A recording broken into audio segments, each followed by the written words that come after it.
Okay, so welcome to video 5, adding your actual products to your maker page. The Handmade Arcade Virtual Marketplace allows you to add 10 products. Before I go and show you how to do it, I'm just going to give you a few reminders. The links that your products are going to be linked, and they're going to link directly to your website, and it's going to open in a new window. So it's going to be up to you to make sure that the links work and that the product you show is in stock. You are able to log in and edit your maker page during the virtual marketplace. So if you're highlighting a t-shirt, for example, and it sells out and you want to go in and replace it with something else, you can absolutely do that. Not a problem whatsoever. You are solely responsible for managing your e-commerce site for any inquiries and for processing sales in a timely manner. You're responsible for shipping your orders, handling returns and refunds. Nothing is sold through Handmade Arcade. It is all sold through your e-commerce site. We don't take any profits or ask for anything other than your vendor fee. So you have to be, on it with your any sort of customer service issues that may happen with your e-commerce site, or just getting your products out to the makers. Customer service is key. All online customer service matters are solely your responsibility, as I just mentioned. So I just want to reiterate that in your terms and conditions, it was stated that you agreed to when you applied to the event that Handmade Arcade, if we receive any negative customer service experience feedback, it can impact your chance to participate in future Handmade Arcade events. The key is to just handle them with grace and kindness. We understand that customers can sometimes be unreasonable, and that is clearly going to happen from time to time, and we understand that. But just, we always just ask you to try to handle your customer service issues without getting us involved. And remember that this is an opportunity for you to connect with your audience. We make no guarantees of sales or conversions, but it is a great way to be seen. And we now have a functionality that users can click favorites and save your page and go back to you later, even if there's not a virtual marketplace going on. And also, this is an opportunity for the virtual marketplace, now that we're going to be doing virtual market and in-person hybrid events, for people to pre-shop. So it is entirely possible that your page will get a lot of hits during the virtual marketplace and no sales, but you may have people coming up to you at the actual event who are going to want to buy from you because they saw you on the virtual marketplace. Quick reminder, your images must be saved for the web as a JPEG or a PNG file at 72 dpi. Maximum image size is 1800 by 1200. Minimum size is 800 by 533 pixels. Any smaller than that, the image is not going to look clear. If you have not already prepped your files and you aren't sure how to resize your images, go back to video 1. We went through how to do that in Canva. And we also, we'll send you the PDF document about prepping your files so you can get everything ready. Okay, so now we're going to add your products. So we just, in the last video, went through editing your maker page. So now we're going to go to Maker Products. I'm going to click on this main blue button here with the little shopping bag next to it. And you'll see that I don't have any products added right now. The great thing about the database is that if you are a returning maker, there's some things that we can show you how to do here after we add the products. But for a new maker, we're gonna just start fresh. So it's important to note that it doesn't matter what order you add your products to the page. Similar to the slideshow, you can drag and drop and reorder them after you've added them all, rearrange them to your liking. So I'm gonna click Add New. And now in this instance, you're allowed to click the Add New button. Click Add New, and the maker product is going to come up. So what am I going to do? So you need to add a title for your maker product. So this is where planning ahead comes in handy. So I know I'm using images from Luster. She's a jewelry maker who is also on the Handmade Arcade Planning Committee. She also is she also works for the Artsmiths of Pittsburgh and Carnegie, and she has graciously allowed me to take images from her site to populate my page to show you how to give you some tips and tricks. So I'm going to click Add Image, and then I'm going to choose the image that I want to add first. And so what we're going to do with this image, so this is a picture of the earrings. And rather than go directly to this image, to this product on the website, I'm gonna go to the top level of the website, Shop All Earrings. So you're gonna type in the name, either the name of the product specifically or the category, however you want to do it. And then I'm going to take, I have already saved on a Word document. I'll just bring it over here so you can see it. So I've like sort of organized how I want to do my images prior to going in, so to make it easy for myself. So I know that I want my first image to say Shop All Earrings. I have my link ready. I'm just gonna copy it, click here, product URL, click publish. After every product, you're gonna wanna click publish. And it will take a minute for the database to get that out there, but you'll see that the post has been published whenever it says post published. So we're gonna go back to add new and do a second one. So you'll go through this 10 times. So the second one I wanna do is Shop All Necklaces. So I'm just gonna copy, paste. I don't want that number 2 in there. Click add images, go back to my media library, and the necklace that I want to choose is this one for my Shop All Necklaces. And then I want to get my URL, which is the top level of the necklaces from the website. Click publish. Again, wait for the database to save the page. And it'll say post published. Now, if you want to go back and look at your maker products, you can click all maker products and see which one. If you're like me and you get a little bit forgetful and you can't remember which ones you did, you can go back and look.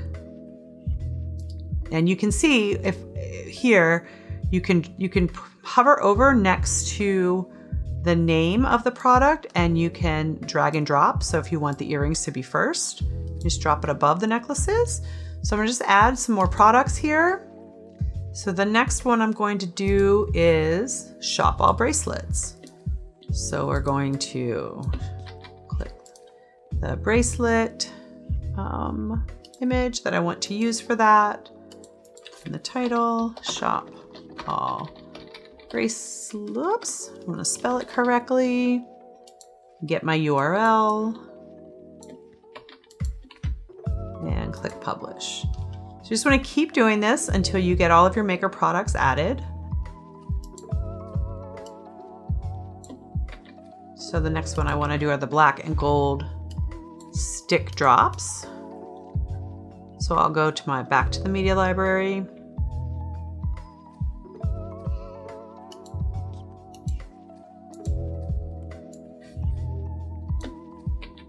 Get my product URL, click publish. So I've added a couple of products and I want to see what it looks like on my maker page. The only way really to go to look at your maker page, there's 2 ways you can do it. One, you can, if you have your view page still open, your tab still open from earlier, you can just go to that tab and hit refresh and your related products will start to appear at the bottom. And you'll see that the way they've come in is they come in backwards, like the way, so you added necklaces first, so that one is going to be at the end, and that doesn't make sense, right? You want to have your Shop Alls first, so you're going to want to go back and drag and drop that at the top, up over the black and gold stick drops. So I'm going to show you a couple of things. So let's say we go, so I've reorganized my maker products. So when I go here and I click refresh, it should reorganize them here. Yes, so you can see that has been reorganized. And so I'm looking at it and I'm thinking to myself, you know, I have some earrings that I like a little bit better than these black and gold stick drops. So I'm gonna trash that one. I don't wanna use that. I just don't wanna use that image. So I'm gonna just go here and click trash. And it's gonna take a minute, but it's gonna drop that off of your page. But then I'm gonna get a little bit of like, oh, I shouldn't have trashed that product remorse.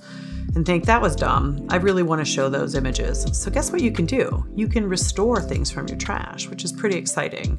So you'll see here I've got 35 items in my trash because I've actually done this presentation a bunch of times.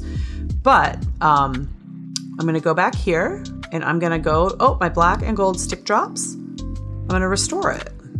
Bring it back into, so I'm gonna click restore, and it's gonna give me an internal server error, which is great because this is actually great that this happened. I'm really glad this happened because this is gonna happen to every single person at some point during your process of the maker population page. When that happens, just click back and then click refresh. And I can almost guarantee that those black and gold, yep, see the black and gold stick drops are gone. So when you get the internal server error, don't freak out, don't panic, just click back. It just happens from time to time with this humongous database. And I find the best way to handle, you know, things like that is to do it calmly. So you'll see that it brought it back from the trash, but it's marked as a draft. So I'm gonna wanna click in there to edit and then publish it again. So I'm just gonna go through the rest of my products. I'm gonna add them and then we'll review them. And then I think we'll be finished for the day.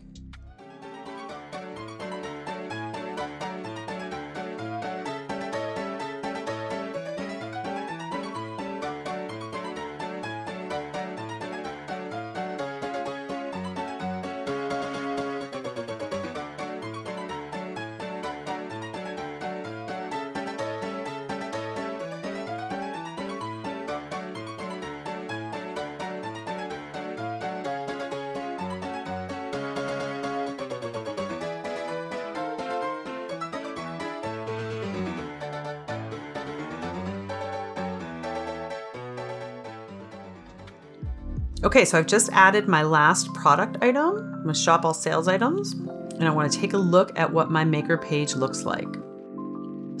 So I'm going to go, if you've closed your tab, your profile tab, you can go back to your makers page, click just the maker, click the word makers, and then you can click view.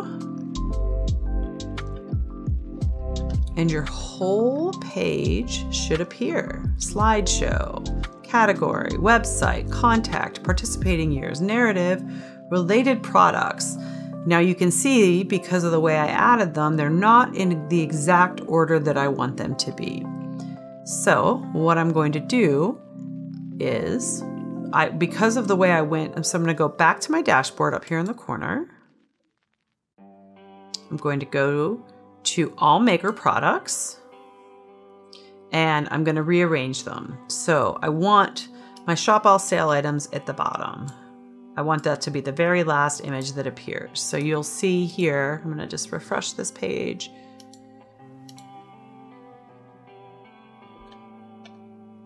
So my shop all sale items got moved there. I want my gift wrap and my gift cards to be down here, and then I want my top level categories to be the first 3. So we're gonna just to gift wrap above, shop all sale items, gift card, just grab and drop, shop all sale items. I want my earrings are my best, well, Sam's earrings I should say are her best sellers. So I'm gonna put those first. Well, actually, I shouldn't say that I know for sure they're her best sellers. I buy a lot of her earrings. So I guess that's kind of selfish of me to assume that they're her best sellers. And then the other products in here. And then I'm gonna go back to my maker page, click refresh. We're almost there. So you'll see that the images are now in the order that I want them. They look amazing because I took the time to save them correctly and because Sam took the time to take really great pictures of her images. And then the final thing you're gonna wanna do before you log out and call it a win is you just wanna click all of your links and make sure they go to where you want them to go. Now remember, it's going to open in a new browser for each time you link it. The purpose of that is to keep shoppers on the Handmade Arcade website. And it also sort of helps you because if they click through, it opens up a bunch of tabs. So we wanted to make sure that went to the top level earrings page. This is going to go to the top level necklaces page. Bracelets, happy rainbow earrings, blue paper necklace, double strand classic bracelet, black and gold stick drops. Now, this is kind of great because maker, buying gifts at a maker event for someone that you may think that they would really like something from Sam's collection, but you're not sure what exactly. She's got the ability for you to purchase a gift card, which is really smart. I recommend all makers looking into that and making sure that their e-commerce site has that option. And then if these are being mailed directly to the giftee, for example, I buy a lot of gifts for my in-laws in New England, Sam will wrap them for you and send them, and you can choose the color of jewelry bag you want them in, which I think is a great option that makers should think about doing. And then shop all sale items. So that is it. So there you have it. That is how to populate your maker page. Handmade Arcade Virtual Market. I hope this was helpful, and I hope you all have amazing sales. Thanks.